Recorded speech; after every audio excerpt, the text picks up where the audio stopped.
ହଉଛି ଭାରି ଜିନିଷ, ଯୋଉଟା ପାଣିରେ ପକେଇଲେ ସେଟା କଣ ହାଲକା ଜିନିଷ। ହାଲକା ଜିନିଷ। ଆମେ ତାକୁ କଣ କରିବା ଆଜି କରିକି ଦେଖିବା କୋଉଟା ଭାସୁଛି କୋଉ ଜିନିଷଟା ବୁଡି ଯାଉଛି। ହେଲା ଆସ ସମସ୍ତେ ଠିଆ ହେଇ ପଡ ଚାରିପଟେ ଦେଖ। ଆମେ ଦିଟା ବାଲ୍ଟିରେ ପାଣି ଆଣିଛେ। କଣ ଆଣିଛେ? ପାଣି ଆଣିଛେ। ହେଲା ପାଣିରେ କଣ ପକେଇବା? ପ୍ରଥମେ ଗୋଟେ ବାଲ୍ଟିରେ ଆମେ ଗୋଡି ପକେଇବା। କଣ କରିବା? ପଥର ପକେଇବା। ହେଲା ମୁଁ ଏଇଟା କଣ ଆଣିଛି? ଗୋଡି ଆଉ ପଥର।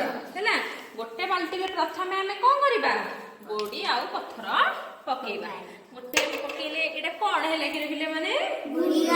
ବୁଡିଗଲା। ଆଉ ଏଇଟା ଦେଖିବା, ଏଇଟା ପକେଇଲେ କଣ ହେଲା? ଦେଖି ବାକିଟା ପକେଇବା କଣ ହଉଛି? ବୁଡି ଯାଉଛି। କଣ ପକେଇବା? ଆରେ ପିଲାମାନେ କାଠଟା କଣ ହେଲା? ଭାସିଲାଣି ତ କଣ? ଆଉ ଏଇ ଯୋଉ ଜରି ଗୁଡା ପକେଇଛି ସେଟା କଣ ହଉଛି? ତାହେଲେ ଏଇଥିରେ ଆମେ ଯେତେ ପଥର ପକେଇଲେ ସେ କଣ ହେଇଯାଉଛି? ଆଉ ସେଇଥିରେ ଆମେ କାଠ ପକେଇଲେ ସେ କଣ ହଉଛି? ଏଥିରେ ଆମେ ଯେତେ କାଠ ପକେଇବା ସେ କଣ ହେଇଯାଉଛି? ଭାସୁଛି। ତାହେଲେ ଆମେ ଏଥିରୁ ଜାଣିପାରିଲେ କୋଉ ଜିନିଷଟା ବୁଡେ କୋଉ ଜିନିଷଟା ଭାସେ।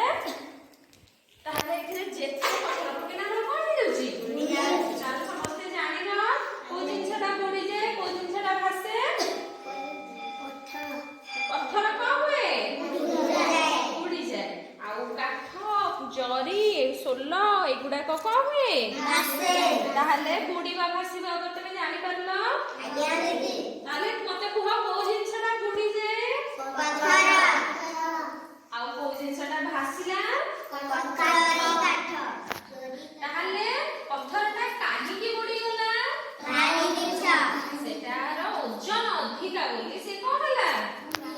ବୁଡିଗଲା। ଆମେ ଯଦି ଗୋଟେ ଲୁହା କଣ୍ଟାଟେ ପକେଇବା ସେଟା